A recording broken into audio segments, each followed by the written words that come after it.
I never imagined my end would be this humiliating, Frieza said weakly as he was on the ground with his other half of his body and arm close by. After accidentally getting cut clean into two by his own death disc from behind, he became completely immobilized.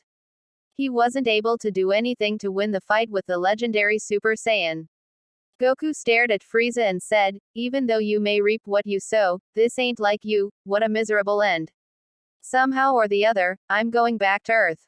Now share the same fate as planet Namek, which you yourself have destroyed," as he turned around and began to walk away from Frieza. Frieza couldn't believe what was happening right now. He was a tyrant, the ruler of the universe, yet, he wasn't able to defeat a mere Saiyan. His worst nightmare came true, a Super Saiyan. Goku had finally managed to achieve the legendary Super Saiyan transformation after killing Krillin and awakening the rage inside Goku. No one had ever done this much damage to his body. He had never faced an opponent this strong aside from Beerus the Destroyer. Beerus was an exception, however, he couldn't accept the fact that a mere Saiyan was able to defeat him. This left Frieza to have no choice but to beg for mercy. "Help," he said weakly, coughing out blood, and between as a pool of blood poured from his sliced body. Goku ignored Frieza and continued to walk away. Help," Frieza begged, raising his voice a little higher. This time, Goku stopped in his tracks and began to grit his teeth, as if he was hesitating and actually considering to save the monster who had killed so many innocent people. Please, save me," Frieza begged, his voice hoarse. Goku turned around and glared at Frieza. "You dare ask for anything for yourself? You have many people have you killed as they begged for their lives like that? Please, save me," Frieza pestered. Goku growled and pointed his palm towards Frieza, charging a ki blast and shot it towards the tyrant. Instead of killing him, the ki blast enveloped him and began to glow.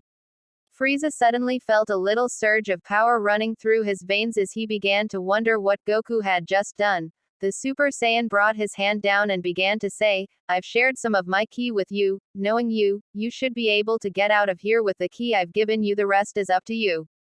Frieza widened his eyes in shock, unable to believe that a monkey scum like Son Goku would be so kind to his opponent, kind enough to share his ki in order for them to escape. This did not open up Frieza's eyes, however, it only humiliated him further. As Goku continued to walk forward, Frieza pushed his body with great difficulty and levitated from the ground since he couldn't use his legs. He was glaring daggers at the Saiyan. "This is quite unexpected, that you would share your ki with me, you monkey scumbag." Goku stopped and glanced behind his shoulder before saying, "You can survive in the vacuum of space, right? So hurry up and leave this planet. Survive, and come to understand the blessing that is life." Frieza at first seethed with rage, but he quickly regained his composure and began to chuckle menacingly as he flew towards Goku and appeared in front of him. "No matter how you may struggle, you can't survive in the emptiness of space. All that awaits for you is death." As he circled around Goku before stopping behind him. "The planet will explode in any second now, you won't be able to reach your spaceship in time. Plus, even if you do find your spaceship, just remember that it was wrecked by Vegeta." Frieza mocked, laughing. "You Saiyans are really monkey scum after all. You won't be able to depart this planet. You will perish together with this planet while I survive. Isn't it ironic? You, the one who won the battle, will die, while I'll be spared. That's because you do such impudent things as sharing your ki with me." Goku's face still showed a look of seriousness.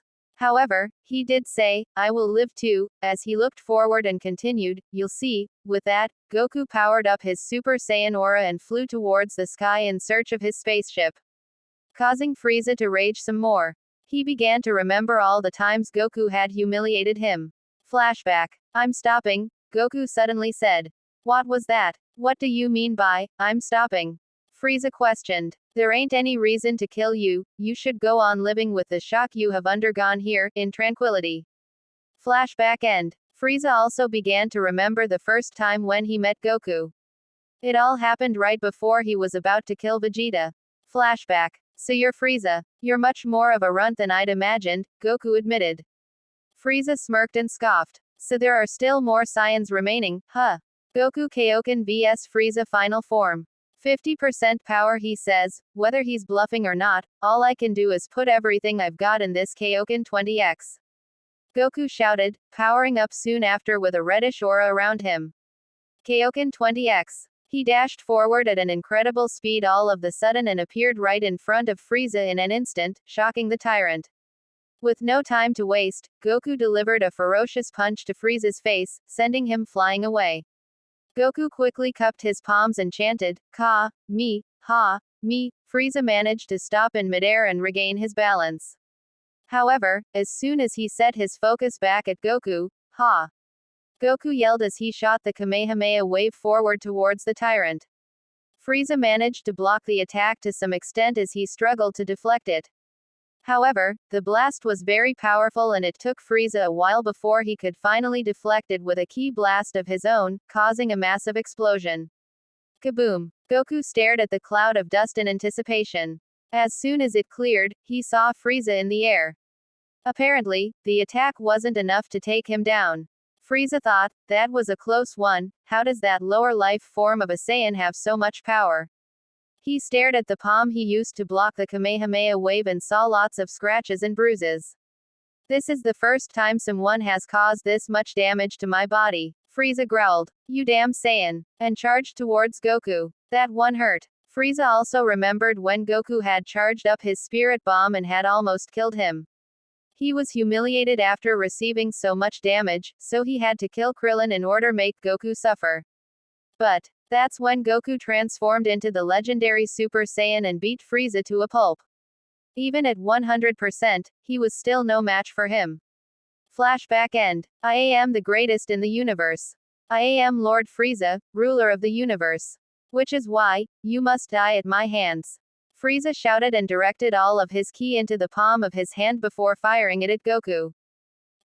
Goku said as he glanced behind his shoulder and saw Frieza's ki blast heading straight towards him.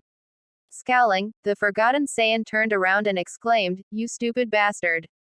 Goku shot an instant Kamehameha wave using only one hand and shot it towards Frieza's attack. Both ki attacks clashed together, however, the Kamehameha wave was more dominant and soon enveloped Frieza's attack before hitting the tyrant, engulfing him in the blast. Kaboom! The Kamehameha wave destroyed most of the landscape around them, kicking up lots of dust. Goku looked at the place where Frieza was supposed to be and showed signs of sadness. He truly wanted Frieza to live and give up his evil ways. But the tyrant never learned his lesson. It was indeed pitiful, but nothing could be done about it. Frieza was now done for, and it's time get out of Namek before its inevitable destruction. With that, Goku skyrocketed towards his spaceship in hopes of escaping soon. He had achieved victory against Frieza and there was nothing else to worry about except escaping from Namek. King Kai's planet. King Kai was watching Goku return back to the spaceship with a pensive look on his face. This caused Tien to ask, King Kai, what happened to Goku and Frieza? Frieza is dead, King Kai answered. What? Yamcha, Tien, and Chaozu exclaimed in unison. Goku shared some of his ki to Frieza to give him a chance to live. However, he took that as an opportunity to kill Goku with the remaining power he had, and Goku had no choice but to kill him in the end, the North Kai explained. Then Goku has won. Yamcha cheered. That's true, but King Kai's words trailed off. But what? Tien asked. Namek is about to explode in any moment now. King Kai explained. He doesn't have much time left before the planet's inevitable destruction. He's heading towards Frieza's spaceship, but it's broken. I don't think there's anything to worry about. Goku has overcome many obstacles in the past. He should be able to overcome this one too. After all, he is a Super Saiyan. Yamcha assured. I hope so. In any case, Goku, escape soon.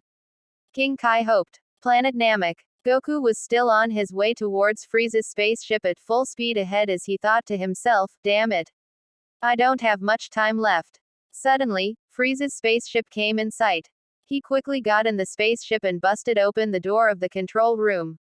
The control room was where commands for setting the coordinates was located. Or so he thought. Damn it. This isn't the control room. Goku cursed and continued to search frantically for the control room. It took about a minute to find the control room after searching from room to room. He blasted the entrance of the room and quickly sat on a chair next to the control panel. Goku activated the system and thought to himself, good, this spaceship is just like the one I had come in, but where's the startup switch? The Saiyan kept searching until his eyes locked onto a button that seemed to be larger in size compared to the other ones. This one. He pressed it and sure enough the spaceship began to start running. Or not, the spaceship suddenly failed the startup process. Goku kept on rapidly pressing the start button in hopes of starting the damn engine, but to no avail. Frustration began to grow inside him, which led him to repeatedly smash the control panel. Suddenly, the ground below the spaceship collapsed as it was not falling into lava. Goku knew he would die in the lava if he didn't escape this one. With no choice, he flew outside the spaceship as it fell into lava. Damn it, Goku said, gritting his teeth. Namek is about to explode, in approximately 10 seconds. Damn it to hell, Goku shouted. There were only about 5 seconds now before the destruction of Namek. He realized that he was really going to die after all. But that's when he saw a ray of hope. From the corner of his eye, he saw a metallic white pod falling into the lava. Wait a second, that spaceship probably belongs to one of Frieza's men, I could use that to escape. Goku quickly dashed towards the pod and grabbed it before it could fall into the lava. He quickly got inside it and closed the door of the pod and began to start the engine up. With just 3 seconds left, Goku wasn't sure if he would make it in time, let alone if the pod was in the right condition to work. Fortunately, the pod did work and it skyrocketed into space and escaped right before Namek exploded. Kaboom! In the space pod, Goku was typing the coordinates to Earth. However, it denied the command input for some reason and instead started to go in a different route. The Saiyan had no idea where it was going, but before he could think anything else, he turned back to normal and passed out of exhaustion as darkness enveloped him. Planet Element, a different Earth, Konoha. It's been 2.5 years since we left the village, right? Naruto asked. It sure has, Jiraiya answered. Both Naruto and Jiraiya had just returned back from vigorous training after 2.5 years. Naruto had blonde hair, large blue eyes, whiskers on his cheek, wore an orange and black jumpsuit as well as black sandals. He also had a ninja pouch on his waist and had grown taller since last time and wore a backpack. Next to him was Jiraiya, who appeared to be in his 50s with waist-length spiky white hair that was tied back in a ponytail, along with 2 shoulder-length bangs framing his face. He had red lines running from his eyes down the sides of his face till they hit the jawline, as well as a noticeable wart on the left side of his nose. He wore a green short shirt kimono and matching pants, under which he wore mesh armor that showed out the sleeves and legs of his outfit and had a large scroll on his back. He also wore hand guards, a black belt, wooden sandals, a red haori with 2 yellow circles on each side, and a horned forehead protector. Both Naruto and Jiraiya were master and student. Naruto dropped his backpack on the ground and accumulated chakra to his feet before running up a random pole nearby and stood on top of it to get a better view of Konoha. He took in the fresh air of the village he missed so much and said exuberantly, "This takes me back. The village hasn't even changed a bit."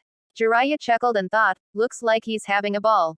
Naruto proclaimed, "Everyone, Naruto Uzumaki is back." He grinned. "This feels so nostalgic." Suddenly, he noticed there was something new on the Hokage face monuments. Ha! So they added Tsunade Baken's face as well, eh? Naruto grinned as he stared at Tsunade's new carved face on the Hokage monument.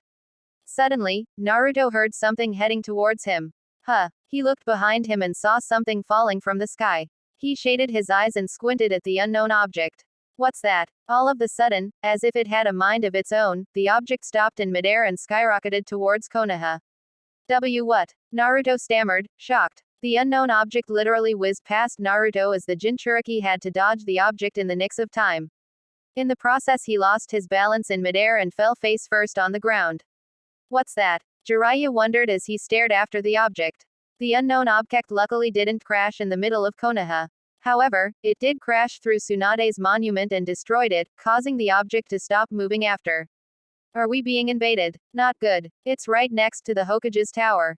Jiraiya thought. The object suddenly opened. Apparently it had a door on it. From inside, a wounded man with black spiky hair rolled out of it and plummeted towards the ground, seemingly dead. What the hell was that? Naruto panicked as he got up and rubbed his stinging nose. Moments before Goku's space pod crashed towards the 5th Hokage's monument, Hokage office. At the Hokage office, there was a woman sitting near her desk skimming through some papers as she sighed in exasperation. The woman was young and had brown eyes and straight, shoulder-length blonde hair that were tied in two loose ponytails. A violet-colored diamond was visible on her forehead and she wore a grass-green haori with the kanji, gamble, written on the back, inside a red circle. Underneath, she wore a gray, kimono-style blouse with no sleeves, held closed by a broad, dark bluish-gray obi that matched her pants. Her blouse was closed quite low, revealing her sizable cleavage as she had big-ass boobs. He also wore an open-toed, strappy black sandals with high heels, red polish on both her fingernails and toenails and used a soft lipstick. That was Tsunade, the 5th Hokage of Konohagakure. Right now, she was doing lots of paperwork. Ever since she was given the responsibility of being a Hokage, she had to deal with lots of paperwork. She hated it a lot. Tsunade sighed in exasperation while sitting in her seat and stared at the paperwork with dullness. I wish I could burn all of this paperwork. Now I understand how Sarutobi-sensei felt. At the mention of her sensei's name, he began to remember her. She also remembered when Jiraiya told her that Hiruzen had sacrificed himself to protect the village from Orochimaru. She gritted her teeth in anger as her thoughts shifted to Orochimaru. She began to remember about the time when Orochimaru betrayed the leaf and began to conduct experiments on vulnerable victims. She was still saddened by the fact that her old teammate had chosen the wrong path. She wished that she could change his way of perceiving the world. But she doubted it. She doubted that Orochimaru would ever change. And now, he was a threat to Konoha. Her train of thoughts derailed when she suddenly heard a knock on the door. She stared at the door and simply said, "Come in." Another woman appeared as she opened the door and entered the room with a smile on her face. She was a fair-skinned woman of average height and slender build with black eyes and hair. Her hair was straight and shoulder-length with bangs that covered her ears and framed her face. She wore a long bluish-black kimono with white trimmings, held closed by a white obi, and open-toed sandals with low heels. She held a pink pig in her arms. The pig's name was Tauntaun. Whereas the woman was Shizune, Tsunade's assistant. Tsunade smiled and said, "Oh, it's you, Shizune. So what is the report of your mission?" Shizune smiled and answered, "Mission accomplished. Our team were able to successfully retrieve the Hyugua's secret scroll before the enemy could get their hands on it." Tsunade sighed in relief. "Good. Looks like you've done a good job on this mission. Anything else before I dismiss you?" Shizune nodded. "Yes. Naruto has returned back to the village," she said exuberantly. Tsunade widened her eyes for a second before smiling. "Ah, so that Gaki is finally back, huh? How long has it been?" 2.5 years. I wonder how strong he has gotten," as she continued to smile while reminiscing about the times she spent with Naruto. "And Jiraiya is going to come back as well. I haven't seen them both in quite a while." Shizune grinned and agreed, "True. Azumo and Katetsu had informed me that Naruto and Jiraiya had already passed the gate." A shrill sound pierced through the air. Suddenly, right next to the Hokage Tower, something crashed towards the 5th Hokage's monument and destroyed it, causing rocks to fall down from the broken monument. Tsunade and Shizune jerked their heads up in alarm and stared out the window at whatever had just crashed. "What was that? Are we being invaded?" Shizune panicked. Suddenly, Anbu forces appeared behind Tsunade as the Hokage spun around her heel and looked at the Anbu. "Go check what just crashed and report," and signaled the Anbu to scatter out. "Yes, Hokage-sama," the Anbu said in unison as they disappeared with the Shunshin no Jutsu. Tauntaun began to panic a little as Shizune asked worriedly, "What's going on? What does this mean?" Tsunade stared at a strange object. Apparently a strange object had crashed towards the 5th Hokage's monument. This pissed her a little, but she did not show it because right now this was a serious matter. Were they being invaded? Suddenly, the strange object opened. Apparently it had a door of its own as a heavily injured man with black spiky hair fell from the door and plummeted on the roof of a building. She narrowed her eyes at the black-haired man and wondered, who is he? Crash spot. The Anbu arrive at the spot where Goku had just fallen on. The Anbu arrived quickly thanks to the Shunshin no Jutsu as they stared at the seemingly uncurious man who was lying on the ground, heavily injured. It's a person, one of the Anbu noticed. The leader of the Anbu squad signaled them to proceed ahead with caution. With that, the Anbu squad did as they were told and slowly proceeded forward towards Goku's unconscious body. Once when they were close enough, they began to stare at the body, checking whether he was alive or not. Is he dead? One of the Anbu wondered. I'll check his pulse, the Anbu leader decided. Be careful, Captain. For all we know, that man could be a bogey trap sent by another village. One of the Anbu warned. Yeah, I know, that's why I need all of you to back me up. The Anbu leader responded as he gestured his teammates to cover him. The Anbu squad nodded and began to cover him as the leader was about to check Goku's pulse when Goku's eyes slowly shut open. He's alive, one of the Anbu pointed out. Where am I? Goku mumbled as he stared at the Anbu. Who are you? Was all he could say before his vision blurred and blacked out. He's defenseless, there's nothing he can do against Konoha, what should we do, Captain? An Anbu officer asked. That man will be under my care from now onwards. A voice said. The Anbu group turned around and saw a man with a scar on his face. It was Ibiki. Ibiki glanced behind his shoulder as Tsunade had just appeared behind him. He asked, Tsunade-sama, may I take this man to the interrogation room? All right, I will leave him under your care. You'll have to find out who is he and what his intentions are. Find out why he destroyed the Hokage monument and report to me.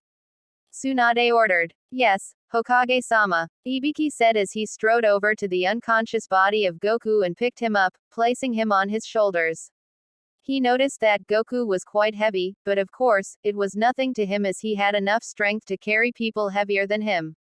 Tsunade stared at the space pod that was stuck between the rocks of the broken monument and thought to herself, what is that object? I'll have to have our scientists examine it and see what it is. With Naruto and Jiraiya, whatever that was, it just destroyed Suand Baken's face. Naruto pointed out as he stared at the destroyed monument. Ero Sennin, what just happened?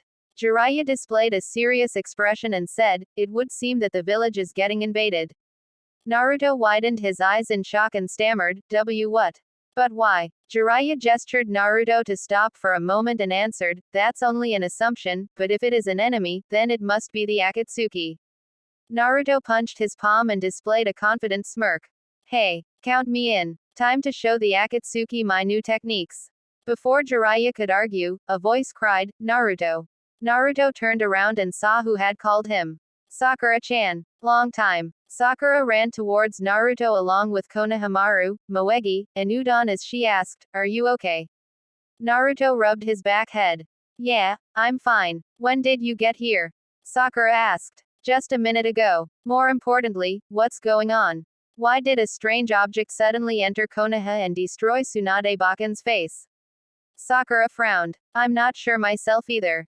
I just hope it's not the Akatsuki. Naruto, Sakura, you both stay here while I check the crash spot.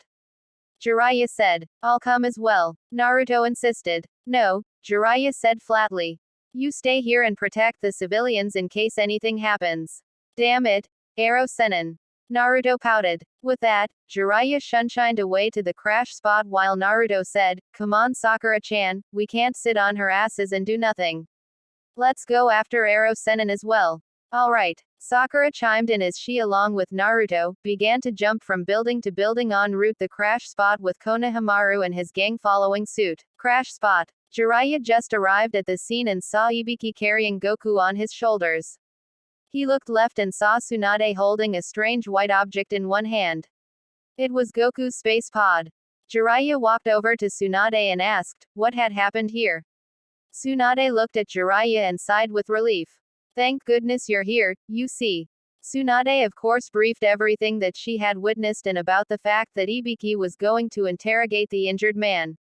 After Tsunade finished her briefing, Jiraiya asked, is that the strange object the man came out from? Tsunade stared at the space pod she was holding with one hand and glanced back at Jiraiya before nodding. Yes. This is the one. It's something I've never seen before. Which is why I decided to give this strange object to our scientists so that they can examine it. I see, so the man isn't of any threat. Jiraiya concluded. Exactly. He probably received his injuries after crashing, but we're having Ibiki to question him about who he is and why he entered Konoha without permission. Tsunade explained. Also, I need you to come with Ibiki. I'm coming too along with Inoichi as this is a serious matter.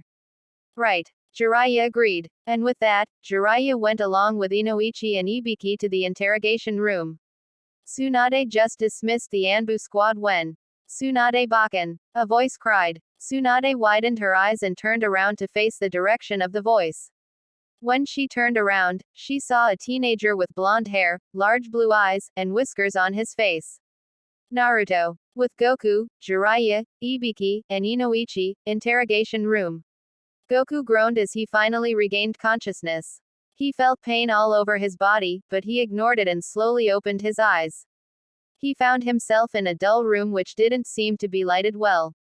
Goku began to wonder where he was. The last thing he remembered was that he had crashed into a planet. He did not know which planet, but he was hoping it was Earth. His head was currently hanging down as he realized he was sitting on a chair while tied by ropes. He wondered why he was tied in the first place. Looking up, he saw a man with a scar on his face, a blonde man with a ponytail, a man in his 50s with long white hair, and a blonde-haired woman with breasts so big that Roshi would nosebleed a tsunami. Goku stared at himself and found that his clothes were torn. He was completely shirtless and his pant was close to being shredded. He stared up at the group of people and asked, "Who are you? Where am I? I'll be the one asking the questions." Ibiki said bluntly. Goku pouted and commented, "Rude." Ibiki walked over to Goku and asked, "Who are you?" "Me. I'm Son Goku." Goku answered nonchalantly. "Son Goku. Like the four-tailed beast. Never mind, he seems rather naive. I need to ask him more questions." Ibiki paused for a moment as Goku asked, "Where am I right now?" "You're in Konohagakure right now." Tsunade answered for Goku. "Konohagakure. Never heard of that place." Goku admitted with a confused look on his face. "Can someone tell me why I'm tied up? It's a bit uncomfortable." Ibiki stared at Goku's face to find any deception, but couldn't find any. Either this guy is extremely skilled at maintaining a poker face, or he is just stupid. Tsunade, Jiraiya began. Before Goku regained consciousness, I checked for any bogey traps on him. But he didn't have any. Tsunade placed a finger on her chin and contemplated for a moment before asking, "Goku, where are you from?" "I live in the mountains with my wife and son." Goku answered, still baffled by the whole situation. "Alright, for the next question, why did you invade the leaf? Who sent you here? Who is your leader? Answer now." Ibiki questioned. "Sorry, I have no idea what you're talking about," Goku whined, pouting. "Very well then." Ibiki closed his eyes and smiled. "Can I go now?" Goku asked happily. Ibiki opened his eyes and suddenly pointed a kunai at Goku's neck. "I have many ways of torturing my victims. If you don't answer my questions honestly, I will torture and bestow upon you excruciating pain. Now, who are you working under?" Suddenly, something loud began to grumble. It was Goku's stomach. Goku chuckled and asked, "I'm feeling kinda hungry after fighting someone, can I have something to eat?" "I'll answer your questions later." Ibiki, Tsunade, Jiraiya, and Inoichi stared at Goku incredulously as his stomach began to growl some more.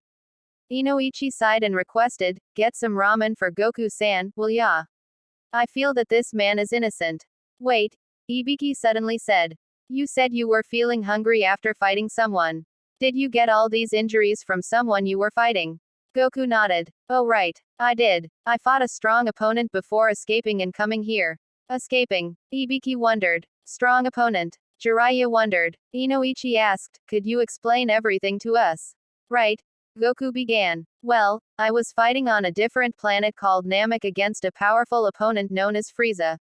He was the treant of the universe until I defeated him. I had received this damage while fighting with him, and planet Namek was at the verge of destruction. And I barely escaped before making it back to Earth." "Planet Namek? Frieza?" Tsunade questioned with her arms folded. "Ah well, it's a long story, but you see, I had gone to Namek to collect these things called the Dragon Balls. Collect 7 of them and they will be able to grant any wish. Me and my friends had gone to Namek to collect the Dragon Balls because my friends had died against a strong enemy and so we needed the balls to revive them back to life. So you claim to have fought a strong opponent from outer space? Suand asked, staring at Goku skeptically. Goku answered, yeah, exactly. After his explanation, Tsunade glanced at Ibiki and asked, Ibiki, is he telling the truth? Ibiki stared at Goku for a few seconds. He stayed silent for quite some time. But finally he spoke, Inoichi, I need you to read Goku's mind so that we can confirm that his past is definitely true. Inoichi glanced at Tsunade for approval, to which the Hokage nodded. With that, Inoichi said, Son Goku, we will release you under one condition, you allow us to read your mind so that we can confirm that what you're saying is all true. Goku tilted his head and agreed, oh okay, I don't have a problem with that. But could ya make it quick? Inoichi smiled. Leave it to me. Here, let me untie you. No, it's okay. Goku assured, confusing Inoichi as the Saiyan suddenly broke free from the ropes that were tied around him easily and stood up from his seat before flexing his arms and legs. Ah, my arms were feeling quite stiff by sitting in that chair with the ropes tied. Tsunade and the others stared at Goku incredulously as they could believe that Goku easily broke out of the ropes. Tsunade stammered, how did you escape?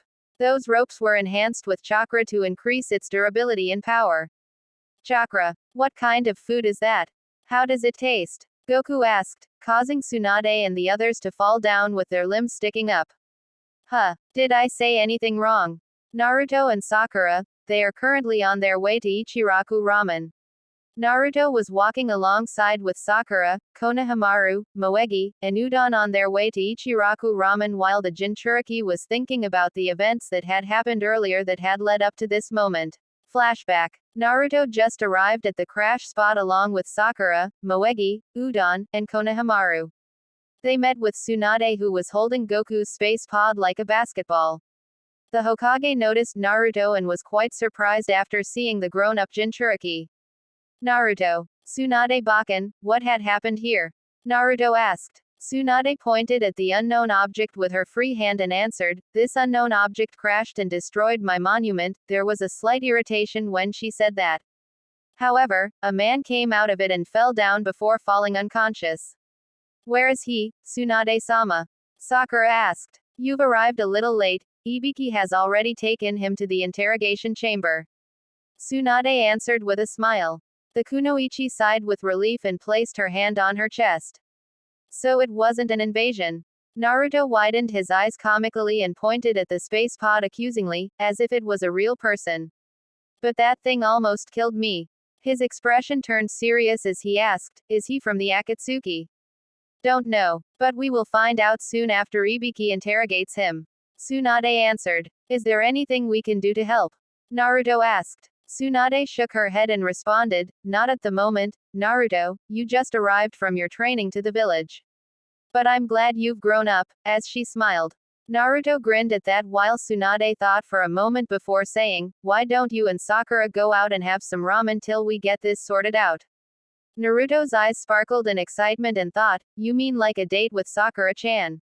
Awesome. Meanwhile, Sakura could notice how mature Naruto had become. She smiled as she stared at the happy-go-lucky idiot and thought to herself, looks like Naruto has changed all these years after all.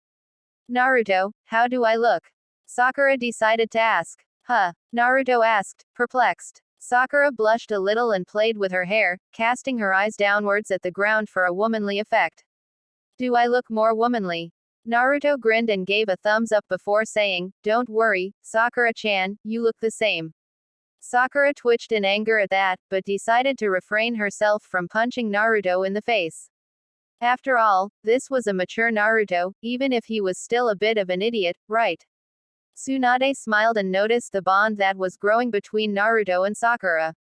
I'll leave you two while I go with Ibiki and the others. Naruto suddenly remembered something and decided to ask, wait, where's Ero Sennin? He's gone to the interrogation room as well. Now don't delay me further. I have to get there before we can start the process. That's when Konohamaru decided to jump into action. Boss, check out my new technique. As he clasped his hands together and yelled for dramatic effect, transform. As a puff of smoke appeared, concealed him inside it before clearing and revealing a naked woman. Konohamaru. Sakura yelled. Konohamaru, Naruto began. You're a grown-up and you shouldn't be doing stuff like that. Konohamaru frowned and stared down at the ground while Udon and Moegi chimed in, Naruto-Nisan is right. We're all grown-ups now. Sakura smiled. I'm happy that Naruto has really matured, he seems more manly. I mean, come on. What kind of lame technique is that? You need to grow up and execute a better sexy jutsu than that. Let me demonstrate my jutsu. Naruto suddenly yelled. So manly that he's gonna show his sexy jutsu right now. Wait a second. Realization dawned on Sakura's face as she just understood what Naruto had just said. Twitching in annoyance, she realized that Naruto hadn't changed at all, and decided to send a ferocious punch onto Naruto's face, sending him flying from the Hokage Tower to the center of Konoha as Naruto shouted, "Ah!" Konohamaru quickly reverted back to his original self and cowered in fear. Sakura Nichin is still scary as ever. As Naruto crashed towards the center of Konoha, he thought to himself, apparently Sakura-chan's punches have gotten even more powerful than the last time. Flashback end. Naruto winced as his face was still paining from the last punch he had received from Sakura. He wondered how Sakura had gotten so strong in just 2.5 years. Sakura stopped in her tracks and said, "We're here at Ichiraku Ramen." Oh well, at least Naruto gets to have ramen with Sakura. Naruto, Konohamaru and the gang followed suit as they entered the shop and took their seats. They were soon greeted by the shop owner who had known Naruto for years. Despite him being a Jinchuriki, Ichiraku still treated him like a proper human being rather like an outcast, unlike the other villagers. The group took their seats and Naruto asked, Sakura-chan, what would you like to have? Since you're treating me, I'd like to have miso ramen. Sakura answered. Naruto grinned and put his hands behind his back. Heh, that's my favorite ramen. We both have a lot on common. Sakura chuckled. You think so? I just chose something random from the menu, as she pointed at the menu in her hand. Alright, you heard her. 2 miso ramens please. Naruto asked politely. Coming right up. Hey, boss. What about for us? Konohamaru asked. Realization dawned on Naruto's face as the Jinchuriki rubbed his back head sheepishly and chuckled a little. Sorry, I forgot you were there with us. Boss. Moegi whined. That's rude. How could you forget us like that? Konohamaru justified. And so, the group were pretty much having a ball chat after that. With Goku and Inoichi. Goku and Inoichi were currently in a huge room with machines of assorted kinds placed all over the sides of the room. In the middle of the room, was another machine which Inoichi was walking towards. Goku glanced around his surroundings and asked, what is this place? Inoichi didn't want to give out too much information in case Goku was actually a spy or a potential threat. So he decided to simply say, this is where I will be reading your mind. He stopped in front of the machine that was in the middle of the room and turned towards Goku. This is where we test whether what you're saying is true or not. Simply go inside this machine and I'll be able to read your mind. How am I supposed to go inside? Goku asked while staring at the machine quizzically. Just get inside the hole. Alright. Goku understood and jumped into the hole. Like this. Inoichi smiled. Yeah, and thought, this might be easy after all. I don't see him as a threat after all. His expression turned serious and he explained, now close your eyes and I will place my hand on your head. Once I do that, the process will start and I will be able to read your mind. The process might take an hour to complete. But that's about it. Understood. Understood. Goku smiled. So once you read my past, you will believe me. Inoichi nodded. Yes. Goku smiled. Alright. But promise not to get freaked out by my past. What does that mean? Inoichi raised an eyebrow. Well, it's just that, a lot of stuff had happened in my past which may shock you. I'm used to it. I've read many people's mind to learn their past. Inoichi assured. Alright, then all good. Goku said before finally closing his eyes. I'm ready. Inosuke nodded and placed his hand on Goku's head before closing his eyes. Goku thought, so his technique is just like Korin's, huh? But the only differences are that it takes longer and he has to use a machine to read my mind. Interesting. I never knew someone other than Korin had that power. What are your intentions, Son Goku? I'll find out. Inoichi thought, and with that, he began the process of reading Goku's past. With Naruto, at Ikiraku's ramen shop. Your order's ready. Toiki, the shop owner, said as he placed the newly prepared ramen on the table.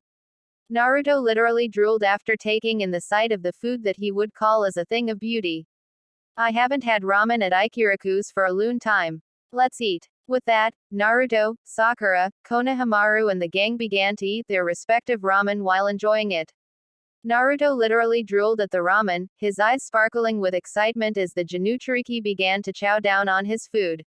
After finishing one bowl, Naruto glanced left at Sakura and asked, "So, how is the ramen, Sakura-chan?" Sakura smiled and answered, "It's really good. Although I'm not that much into ramen. But it's good." "Oi, Naruto, when did you come back to the village?" a voice said from behind. Naruto turned around his seat and faced two ninjas. One of them was someone who seemed very familiar while the other one was a female whom he had never seen.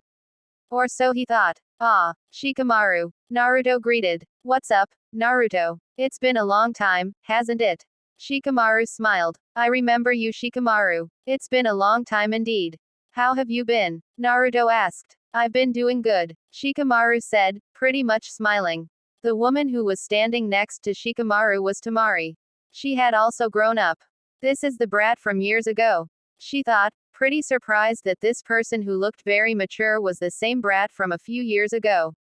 However, Naruto stared at Tamari in confusion and asked, "Hey, who are you?" Tamari knitted her eyebrows and questioned, "What? You don't remember me?" Shikamaru chuckled and commented, "You don't look as stupid as before. I mean, you've changed, right?" Naruto grinned and before he could say anything, Sakura intervened, "Nope. He hasn't changed at all." As she waved her hands in disagreement, making Naruto slump his shoulders in defeat. "Sakura-chan." Shikamaru chuckled nervously and rubbed his back head while and concluded, "Yeah. I thought so." Naruto straightened his posture, forgetting immediately what Sakura had said and asked, "So what are you two doing walking in the streets of Konoha?"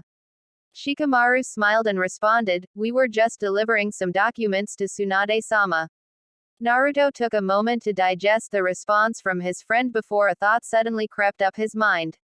He stared at Shimakuru and Tamari suspiciously and asked, "Are you two by any chance?" as he got close to his friend and whispered, "On a date?" Shikamaru twitched his eyebrows in annoyance and quickly denied, "Huh.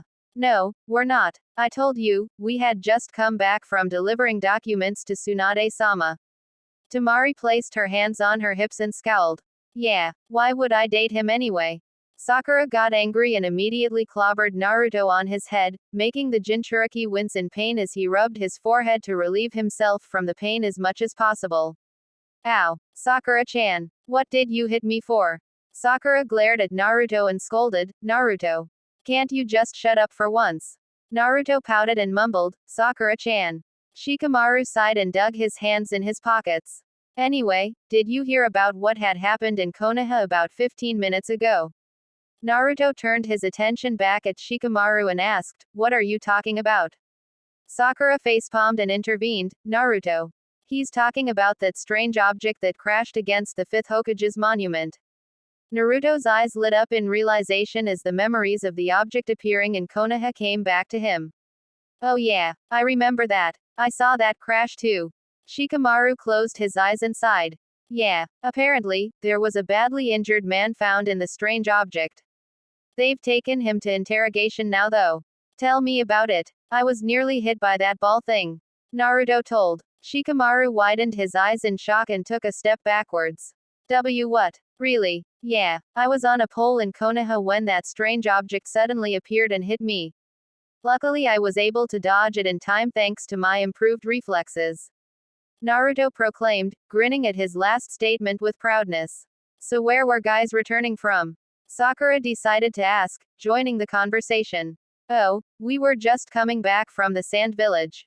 Apparently, we both had a mission to do for the cage," Shikamaru answered. "Wait, who's the current cage? Last time, the cage was killed back when Konoha was invaded," Naruto asked. Tamari smiled and answered, "Oh, the new cage. The new cage is, ellipsis, ellipsis, ellipsis. Gaara became cage," Naruto said. "That's awesome. I won't be outdone, no matter what. And I will become Hokage." Sakura smiled and thought to herself, I guess Naruto has matured. With Tsunade and the others, outside the mind-reading sector. Tsunade, Ibiki, and Jiraiya just entered the mind-reading sector to check on what Inoichi was up to right now. Just as they thought, Inoichi had already gotten down into business as he was currently reading Goku's past. Or actually, he was about to when Tsunade decided to ask, have you already begun? Inoichi turned around to face the Hokage and bowed with respect. I was actually about to begin. Apparently, Son Goku here complied with me and he's allowing me to read his past. Doesn't it seem a bit too convenient?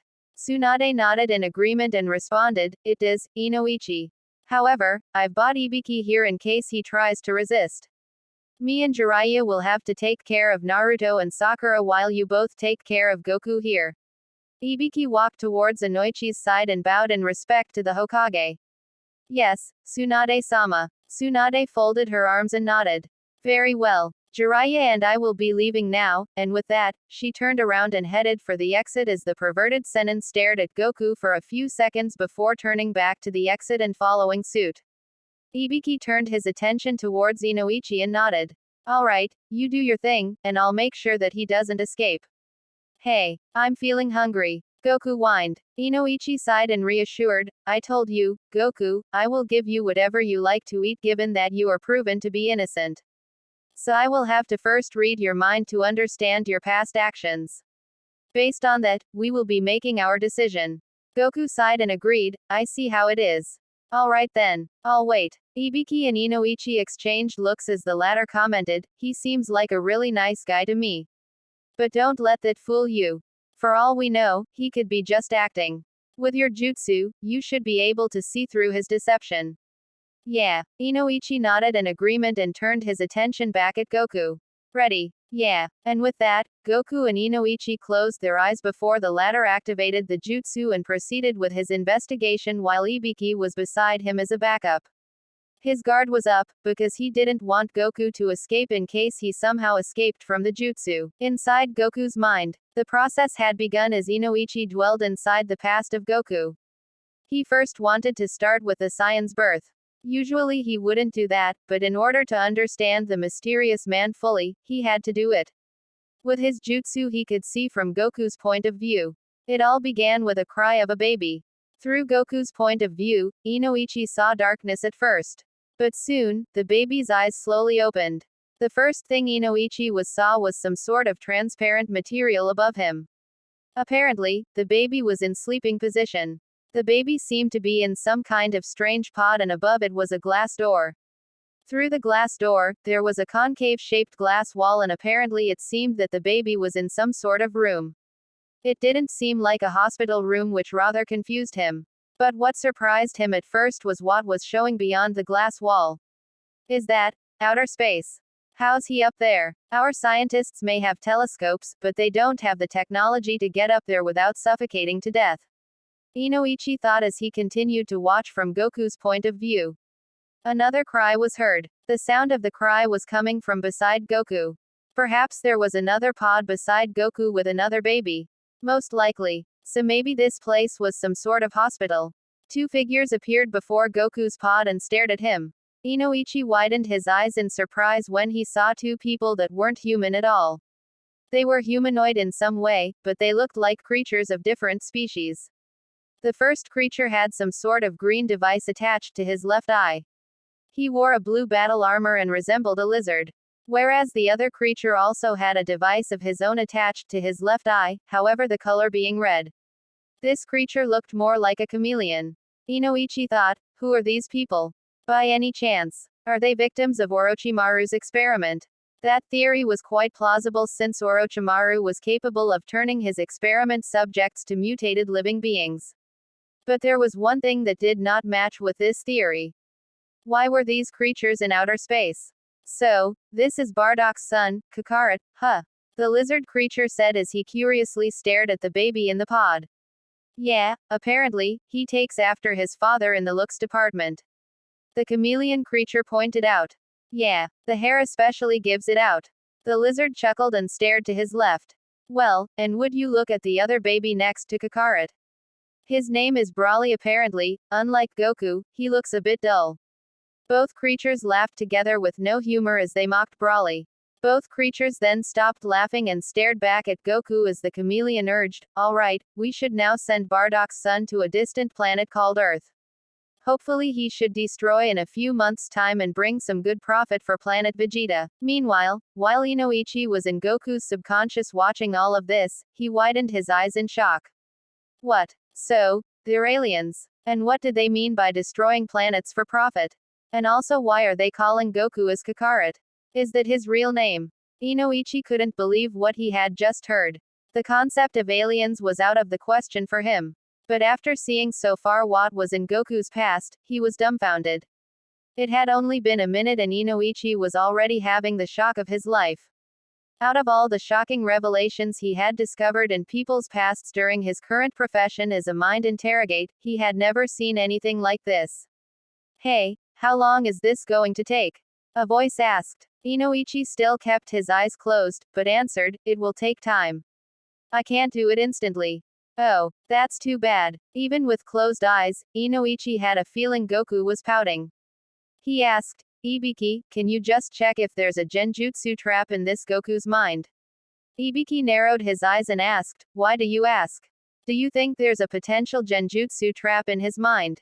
"It's just that I'm seeing things that seem out of the world to me," Inoichi responded. Ibiki didn't know what Inoichi meant by that, but he decided to agree with his friend's request nonetheless. "Alright, let me check." Ibiki brought his right hand up with his index, middle finger, and thumb facing upwards, and began to concentrate his chakra to dispel any potential genjutsu traps in Goku's mind. He then placed his index and middle finger on Goku's head and shouted, "Kai!" ... Ibiki's hand returned to his side as he asked, "So, was there a genjutsu trap in his mind?" However, Inoichi didn't answer, as Ibiki saw his friend sweat a little.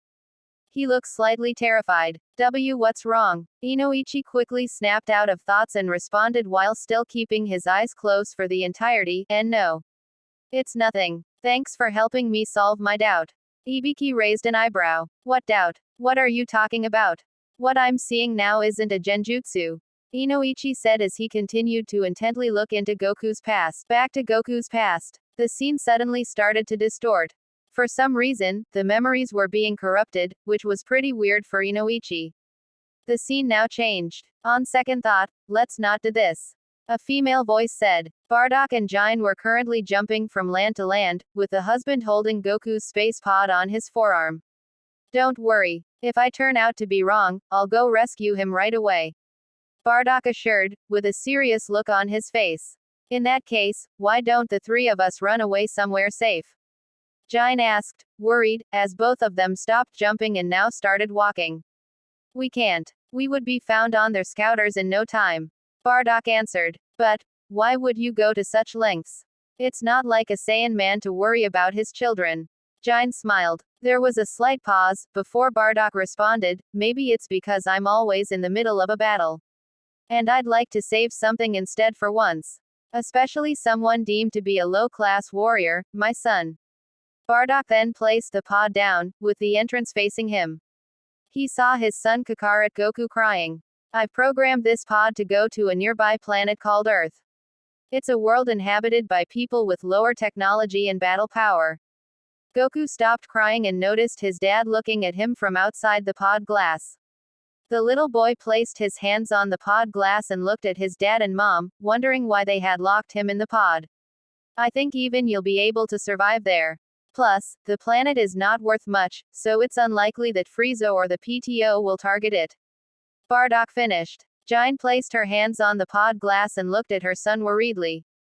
"If Bardock is overthinking the matter, we'll come and get you right away, okay?" Bardock got closer to the pod glass and placed his hand on it as well. "Listen, you must survive, no matter what." Goku simply raised his eyebrow, genuinely confused at this point. "We'll see you later," Jine said. Goku placed his palm on the pod glass, with Bardock doing the same but from the outside. "Bye," Bardock said. And with that, the pod started floating upwards, before skyrocketing towards Earth. "Kakarot!" Jine cried. Jine started to cry now as she covered her eyes, wiping the tears. Bardock simply walked towards his wife and placed his hand on her shoulder, comforting the Saiyan woman, as he watched the pod disappear into space. In outer space, Goku was crying as the space pod was soaring through the cosmos. However, Inoichi was shocked after witnessing what had just happened. I can't believe this. Kakarot is an alien. So aliens do exist after all. This is something I have to report to Hokage-sama. After all, from what I can tell by reading his mind, he was brainwashed with a single mission to eradicate a planet called Earth. And that's our planet, Inoichi thought. So, he's a threat after all. But one thing didn't make sense. This happened when Kakarot was a baby. So how come when he arrived in Konoha, he was a full-grown man? Indeed, this was a contradiction, but Inoichi had to read Goku's mind further to understand the truth. The space pod was currently soaring through the vast emptiness of space at a high velocity. Apparently the technology at planet Vegeta was pretty advanced. Darn it, I never expected something like this. Inoichi thought as he continued to read Goku's past. An hour passed by. Goku had fallen asleep, so Inoichi could see nothing but darkness. But after a while, the baby's eyes slowly opened.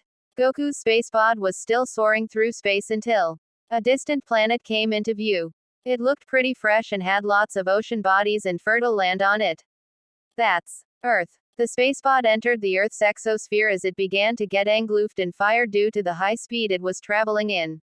Soon, the spacepod entered Earth and crashed towards a random spot on the planet. Crash. That's when Goku began to cry. As soon as the space pod crashed towards Earth, the impact woke the baby from its semi-deep slumber. The door of the pod opened as the fresh air of Earth began to enter inside Goku's lungs. The baby was currently in a random forest. Wah! Goku cried. So, apparently here Goku didn't crash towards Konoha, but in a random forest. About 10 minutes or so passed by as Goku kept crying until an old man suddenly came into Inoichi's view. The old man was a short and stubby, with small dark eyes and a bushy white mustache and eyebrows, and is also bald. He wore a Chinese martial arts uniform, which consisted of a sleeveless orange jacket over a long-sleeved black shirt, and wore a green hat. The old man stared at Goku curiously before picking the boy up in his hands. Oh my, what is this boy doing in the middle of the woods? And what's this strange object here? As he stared at the space pod behind Goku, the old man suddenly noticed something and lifted Goku a little higher. Oh, what's this? You have a tail. Oh ho ho. Well, we can't just leave you here now, can we? Shall I take you to my home? Goku looked at the grandpa for a moment before suddenly kicking him in the face. Grandpa Gohan laughed. Well, you certainly are a feisty one, aren't you? Ho oh oh. My name is Gohan. And from now on, you will be my grandson. But what do I name you? Grandpa Gohan gave this a deep thought before finally coming up with a name, as his eyes lit up. Oh, I know. I'll name you Goku. You like that? You grow up nice and strong, okay. And so began the adventures of Son Goku, as Ibiki began to understand more and more of Goku's past. In Tsunade's office, with Naruto, Sakura, and Jiraiya. Long time no see, you two. I'm sure your training produced good results, right? Suand asked while sitting on a chair with her hands laced and her elbows on the desk next to her. Jiraiya laughed. Do you think we came back without making progress? Naruto gave a thumbs up. It went perfectly. Then show me those results immediately. Tsunade smiled. Show you. What about the guy that crashed into our village not too long ago? Naruto asked. He will be dealt with soon. For now, he doesn't seem to be a threat, as he has willingly cooperated with Ibiki and Inoichi. However, I will get the report on who he is and why he is here once they are done interrogating him. I see, Naruto nodded. Well then, back to where we were, I have a certain person lined up for you to face to test your power. And he is over there. Tsunade pointed over to her right at the window. Naruto quietly walked towards the window, opened it, and looked around until he spotted a certain man on the roof. Oh, Kakashi-sensei, you sure have gotten taller, haven't you, Naruto? Kakashi said. He was currently sitting on the roof with his legs folded, and was reading his favorite book. He turned his attention to his student and raised his hand up. Yo, Naruto grinned. Sensei, you haven't changed one bit. and jumped out of the window and onto the roof whilst crouching. He then fished something out of his small bag that was placed around his waist. Listen, I've got a present for you, sensei. Kakashi's eyebrows lit up. Tsunade and Sakura were now looking outside the window at Naruto and Kakashi, as the sixth Hokage smiled. This sure is a nostalgic sight. What? Kakashi's eyes widened in shock. You got me, this is. Naruto was showing a new book to Kakashi. This is the first new title in the Makeout series in 3 years. I think it's super boring, but you like this kind of stuff, don't you? Jiraiya heard what Naruto said from inside the office and scoffed, folding his arms and looking away like a defiant baby. HMPH, that idiot, no way could a kid understand the appeal of the book. And on top of that, it's a very rare item that hasn't even been released yet. Kakashi slowly opened the book and gaped in awe. Alright, that's enough fun for now, Kakashi. Tsunade insisted and walked away from the window. Kakashi sighed and closed the book. He stood up as Naruto asked, so you're my opponent? Not quite, Kakashi responded and walked over to the window. He looked inside and greeted Sakura. Gee, it's been a while since I've seen you too, Sakura. Yes, sensei. Sakura smiled. Kakashi jumped and landed perfectly on the window edge and crouched. My opponents will be Naruto and Sakura. Jiraiya smirked. Naruto and Sakura were taken by surprise. Kakashi-sensei is our opponent. I want to see what you can do against Kakashi, a voice said. Everyone looked towards the voice and saw Tsunade back at her seat. I will determine your status in the future based on the results. Sakura, show me that you weren't just wasting your time training under me.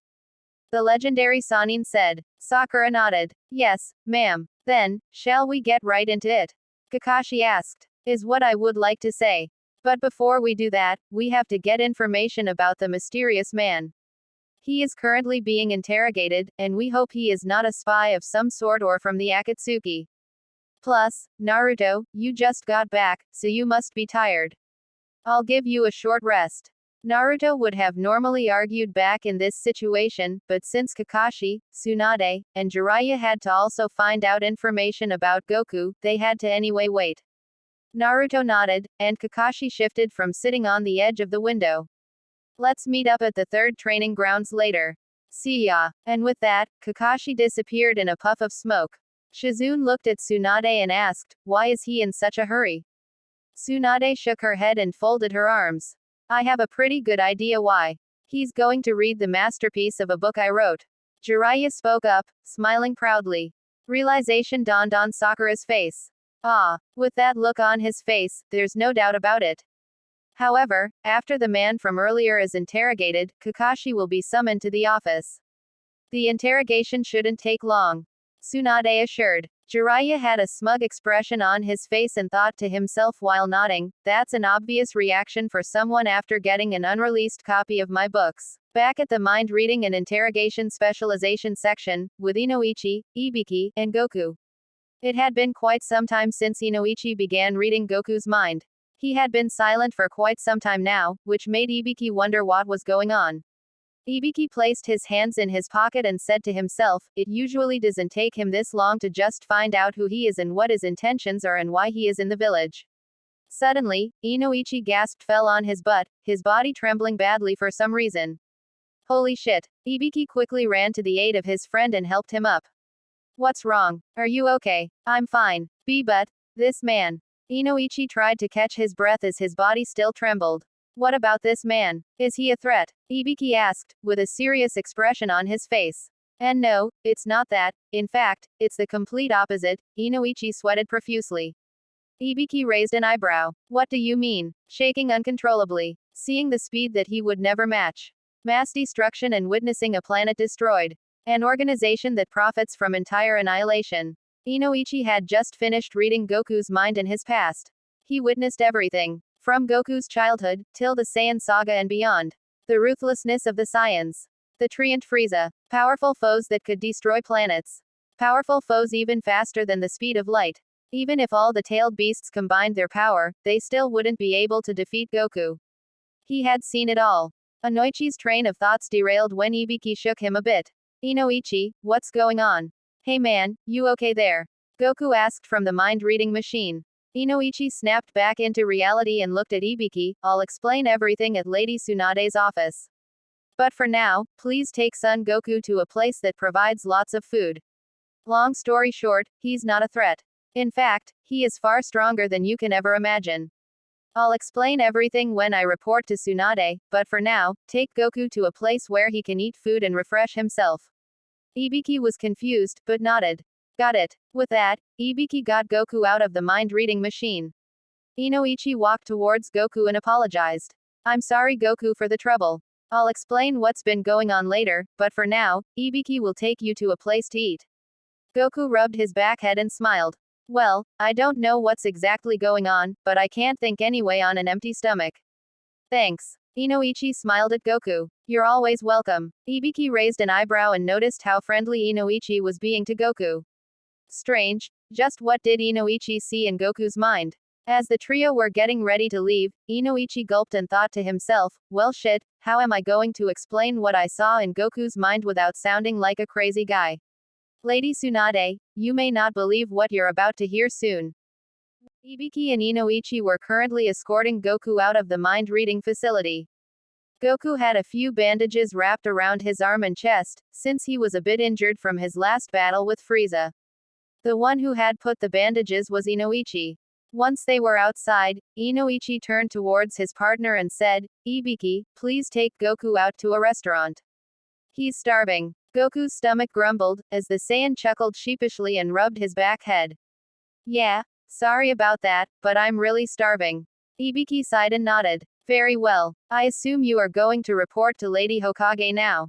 Inoichi smiled and nodded. That's right. I'll tell you everything about it later, and with that, he turned around and walked away. Goku looked at Inoichi walking towards a different direction in confusion and asked Ibiki. Where is he going? Ibiki eyed Goku. He's going to report to the Hokage. Hokage is the leader of this village. Goku's eyes sparkled a bit. Oh, really? Is she strong? Ibiki smirked. That's right, she's strong.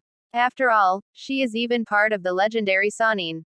Goku grinned. I don't know what that is, but it sounds like some sort of title a strong person would have. Her strength is something to be feared about, Ibiki added. Now follow me, Goku. I'll take you to a restaurant. Goku nodded and smiled. Alright, thanks once again, Ibiki. And with that, Ibiki and Goku headed towards a different direction, with Inoichi, on his way to the Hokage Tower. As Inoichi headed towards the Hokage Tower which was in sight, he noticed Jiraiya standing in front of the entrance of the tower. Jiraiya with folded arms, noticed Inoichi approaching him, and put his hands down. Inoichi, I'm assuming you have finished interrogating Goku. Inoichi stood in front of Jiraiya and nodded. That's right. It would be best if you came with me. The information I'm about to give Tsunade will most likely be classified. Jiraiya displayed a serious look on his face. I see, so it's something serious, is it something related to the Akatsuki? Inoichi shook his head. No, but you'll see. Jiraiya turned around. Very well, let's go, and entered the Hokage mansion, with Inoichi following suit. Hokage office, with Tsunade. Tsunade placed her elbows on the desk near her, lacing her fingers together and resting her chin on the top of her hands, waiting for Inoichi's report. Just as she began to think about Inoichi, the door of the office made a knocking sound. Come in, Tsunade said. The door opened, revealing Inoichi and Jiraiya. The duo entered inside as Tsunade asked, so, I assume you have found out the intentions of Goku. Is he a spy? Inoichi stood about 7 feet away from Tsunade's desk and displayed a serious look on his face. No, it's far from that. Goku, that man is incredible. Tsunade raised an eyebrow. What do you mean? Is he not a threat or a spy? Lady Tsunade, through all my years of interrogating and mind reading, I have never come across something like this before. What I'm about to tell you may sound out of this world, literally, but bear with me. What I'm about to tell you is the truth and the absolute truth. Jiraiya had a serious look on his face and he folded his arms. Looks like we might be in on some classified information. Tsunade unlaced her fingers, and placed her hands on the Hokage desk. Of course I would never doubt you, Inoichi. So, tell me, who is he? Inoichi gulped nervously before saying, it all began with a boy named Son Goku. With Ibiki and Goku. As Ibiki was in search of a good restaurant in Konoha with Goku following behind him, he saw Naruto at Ikiraku's ramen and decided to take Goku there. Goku, I'm going to take you to that ramen shop. Are you okay with ramen? Goku smiled happily. Oh, sure, I'd love to. Ibiki and Goku appeared near the ramen shop, and saw Naruto eating some ramen, with Sakura next to him. Naruto slurped the last bit of ramen he had remaining and put the empty bowl on the high table of Ichiraku ramen. That was so good. I'm glad that I could have this date with you, Sakura. Sakura chuckled. I wouldn't call this a date, you know. After eating his meal, Naruto paid the shop owner money, and turned towards Sakura with a foxy grin on his face. Sakura smiled. You already ate once before. You only wanted to eat again with me. Naruto grinned. Yeah, excuse me. Ibiki cleared his throat. Naruto and Sakura stood up and looked at Ibiki. The blonde ninja said, Oh. Ibiki. What's up? Ibiki said, This man here is Son Goku. He is the man who ended up in Konoha earlier. You mean he's the guy who almost hit me? Ibiki sighed. Fear not. According to Inoichi, he's not a threat. It was some sort of accident. Sakura sighed with relief, as Ibiki continued, Anyway, I was looking for a place to eat. Goku is very hungry here. Sakura looked at Goku and introduced. Hello, my name is Sakura Haruno. Nice to meet you. Goku smiled and greeted Sakura with his hand. My name is Goku, nice to meet you too, Sakura. Naruto smiled at Goku and introduced, and my name is Naruto Uzumaki. Someday, I will become Hokage. Goku was amazed. Naruto Uzumaki. That sounds like an awesome name. And what's a Hokage? Naruto blinked in confusion. You don't know what a Hokage is. Hokage is this village's leader. And someday, I want to be this village's leader too. Really? That's awesome. Goku smiled. So you're aiming to be the strongest? Naruto nodded with a grin. Yeah, something like that. Ibiki smiled at Naruto. Naruto, could you please treat Goku to some ramen? Naruto nodded. Sure, I still have plenty of money. Naruto and the others then entered Ichiraku ramen once again.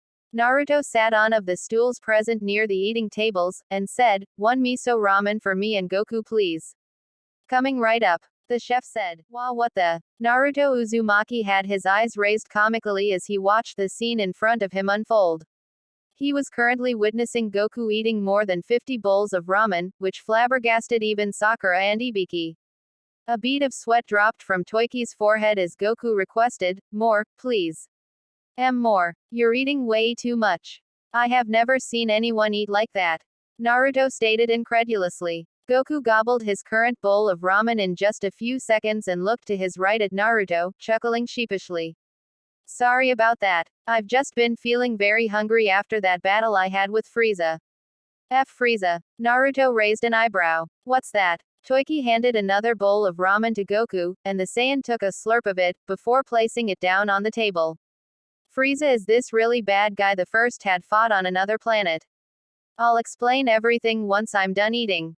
Another planet. Sakura was baffled. Oye, Goku, I know how ramen tastes, and I do love ramen, but I won't be able to pay for all the food you've consumed if you continue further.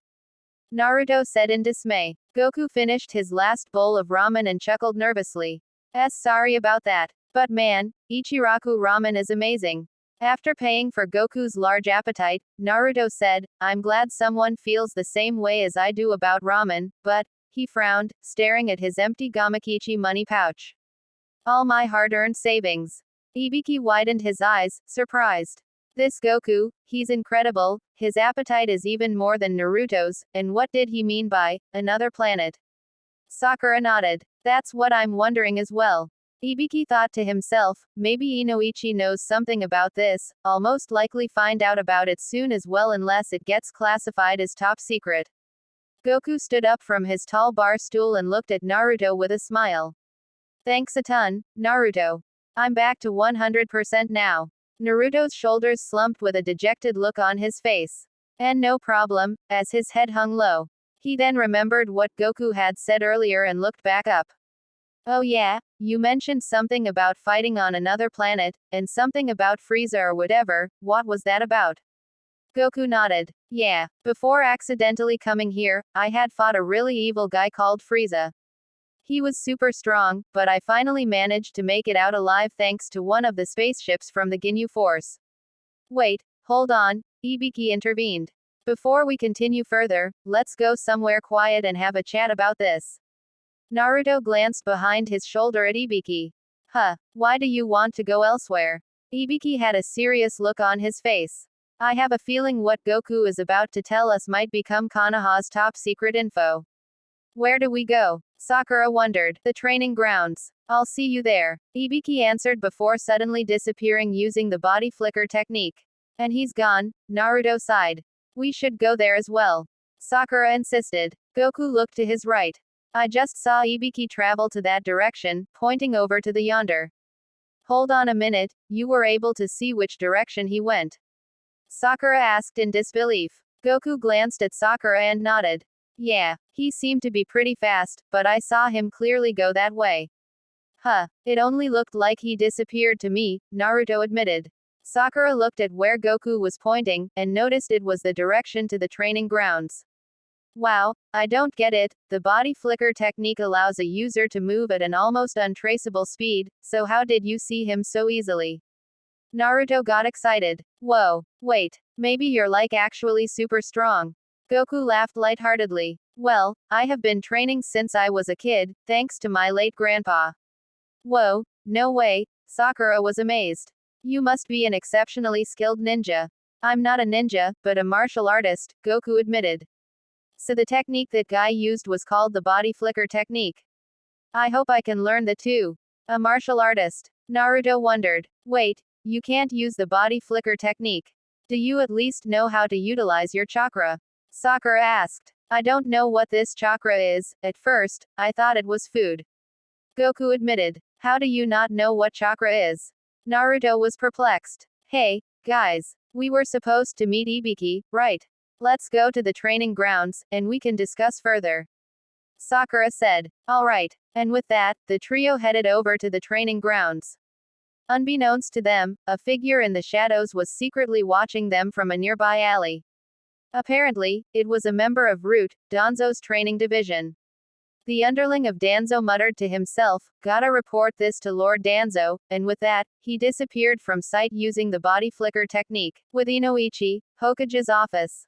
And that's how Goku got here. Inoichi had just finished explaining about Goku's past.